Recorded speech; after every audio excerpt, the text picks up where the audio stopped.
Senior at Boston College, double majoring in political science and Islamic civilizations and societies. She's the president of BC's Middle Eastern and Islamic Studies Students Association and will be completing her thesis analyzing trends in tribalism in Afghanistan. She's part of a working group at BC that evaluates the role of U.S. policy on gender equality in Afghanistan and just recently returned from the Inside Dubai conference where she shared her knowledge on these issues. Diane has also worked at the United Nations with Amnesty International's delegation on the Arms Trade Treaty and in the office of U.S. Senator Kirsten Gillibrand. Please welcome Diane Bernabei. Those of you who know me know that I'm actually writing my thesis on the topic of trends in tribalism in Afghanistan. And many of you probably think that's what I'll be talking about tonight, but it's not. Instead, I'm going to be answering a very big question. How can we win the war in Afghanistan? So this is a huge question with an equally massive answer that has maybe 1 million different parts. What I'm going to do tonight is just hone in on one part of that very big answer that I think has just been undervalued and under-discussed by experts in the field. And that is the idea of promoting gender equality in Afghanistan as a U.S. strategy to fighting our adversaries there. So let's get started with a couple key points. First off, this is the longest lasting war in U.S. history. A lot of people in our generation tend to forget that we are a nation at war. The second point I want to really hone in on is the fact that this is a very unique war. We've never fought a war like this before. It's not a war against a people, and it's not a war against a state. Our Congress declared a war on terror. So we're fighting an idea. That's what makes this war unique. So the US has been pretty good about that. It noticed that it is not fighting a conventional war. So it's employing both conventional and unconventional strategies to fighting our adversaries in Afghanistan.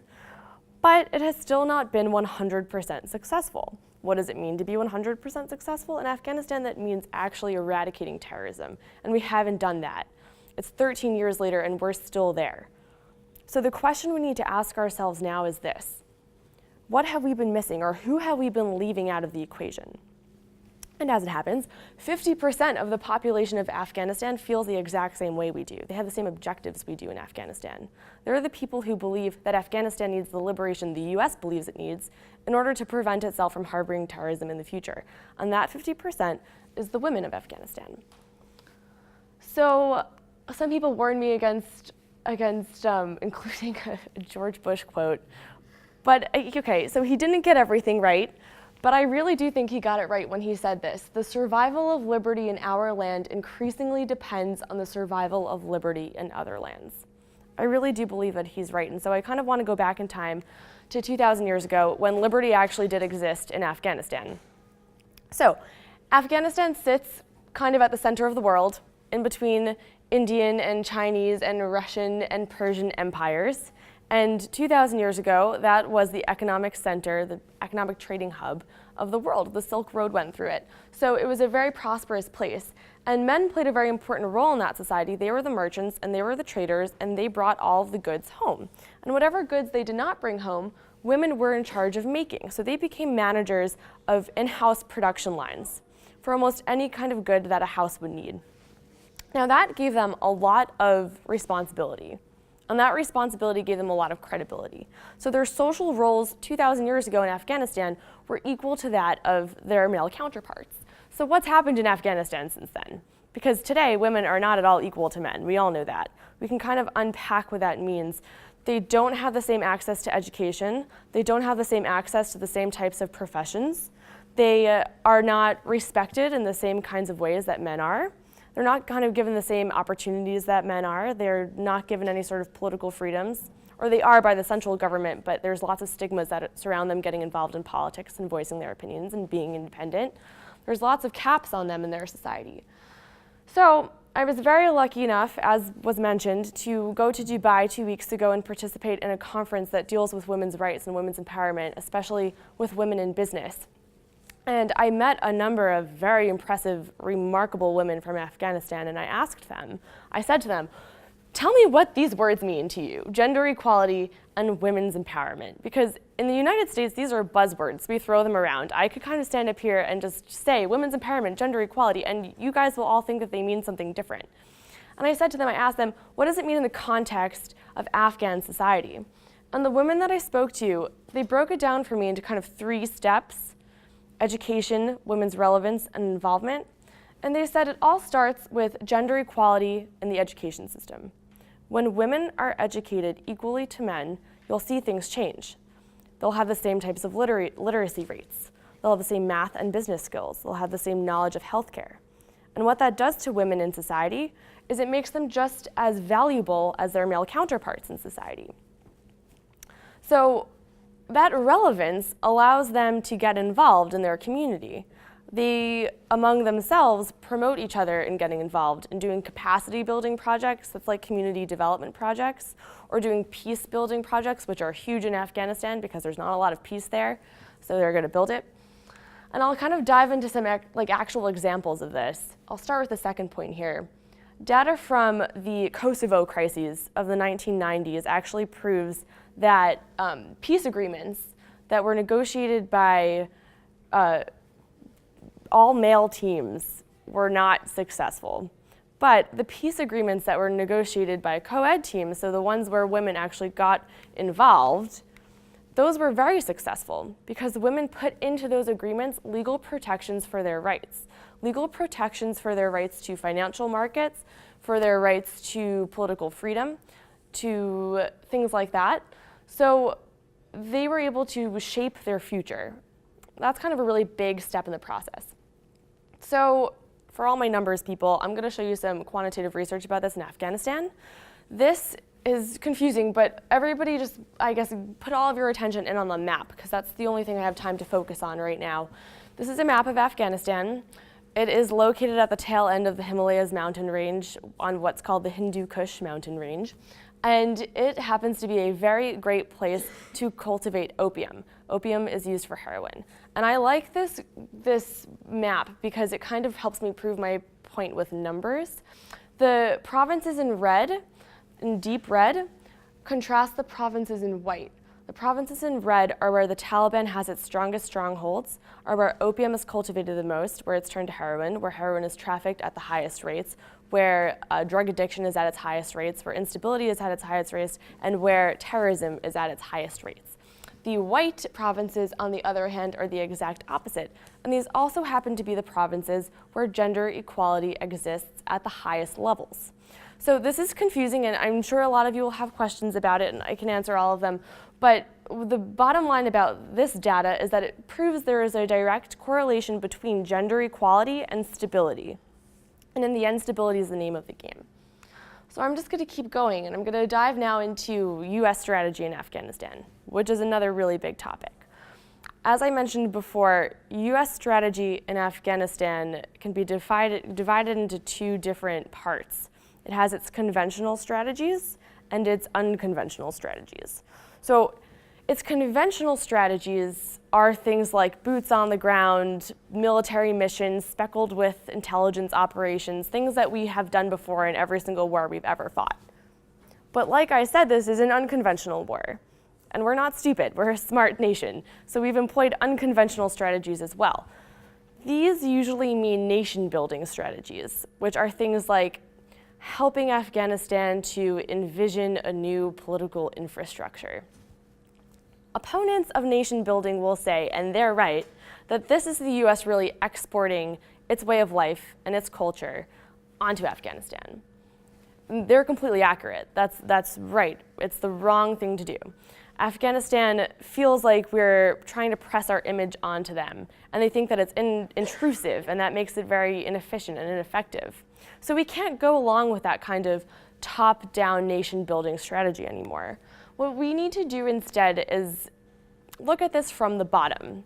We need to get down with the locals at the local bottom level, and we need to work with them from there, not from the top.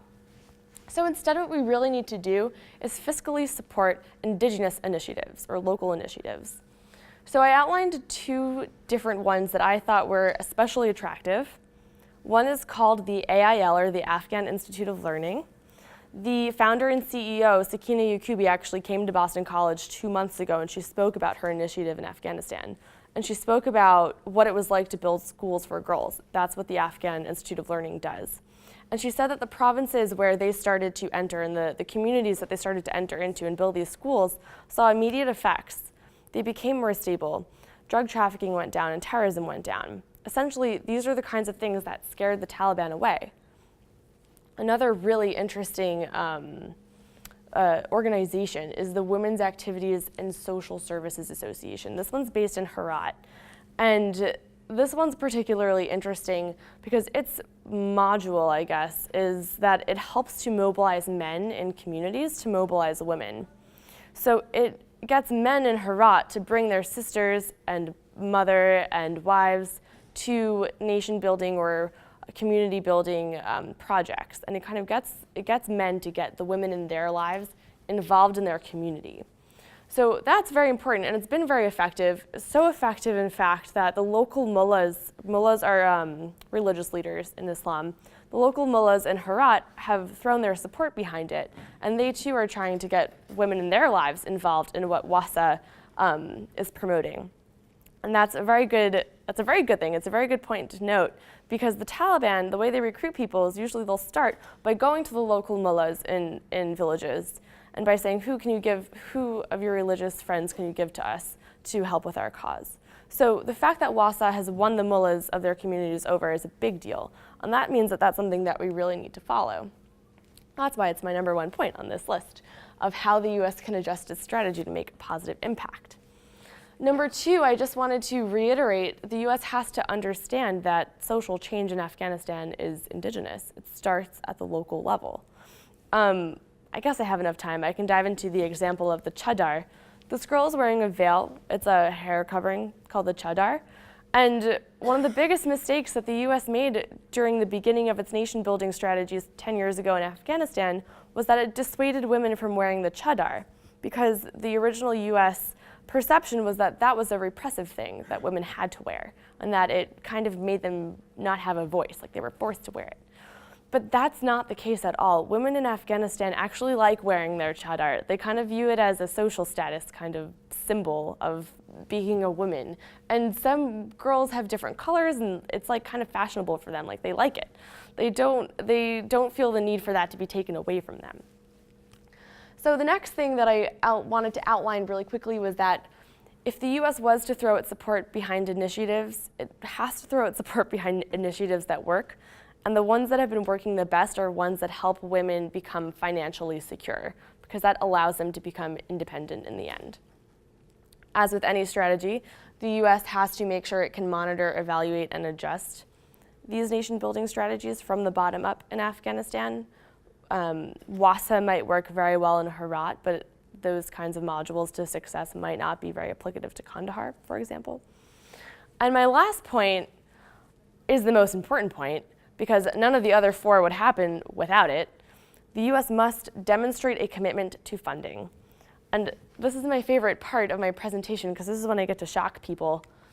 Every hour, we spend $10 million in Afghanistan. Every hour, we've spent $10 million in Afghanistan. Do you remember when I said this was the longest lasting war that we've ever fought? Imagine spending $10 million every hour since 2001. Well, in 2010, that meant deploying 246 troops would have cost the exact same amount as building a higher education system, a co-ed education system for the entire country of Afghanistan. And just to shock you even more, that's only 1/4% of our fiscal year's annual budget for 2010. That's only 1/4% of our fiscal year's annual budget for 2010 for the war on terror, not even for the entire national budget. So if we could have reappropriated those funds, we might see something very different right now happening in Afghanistan. But we didn't. So I want to go back to a point that I started with, and that's the idea of this being a unique war. That's the idea of this being a very different war. We're not fighting a state.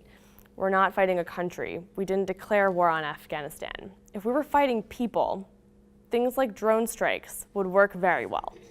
The idea behind a drone strike is that we're able to target someone. Let's say we can target the local leader of a local Taliban militia, and we can eliminate him. It's that easy. But what happens is, even though we just eliminated a level of leadership in the Taliban, someone who's younger and eager to prove himself is going to rise up and become the leader of that local militia. So what happens is that new young leader is going to feel the need to prove himself, and he'll target someone to assassinate, or he'll target an area to bomb. He'll plan terrorist attacks in his name, and then say it was the Taliban, and he'll gain credit for it.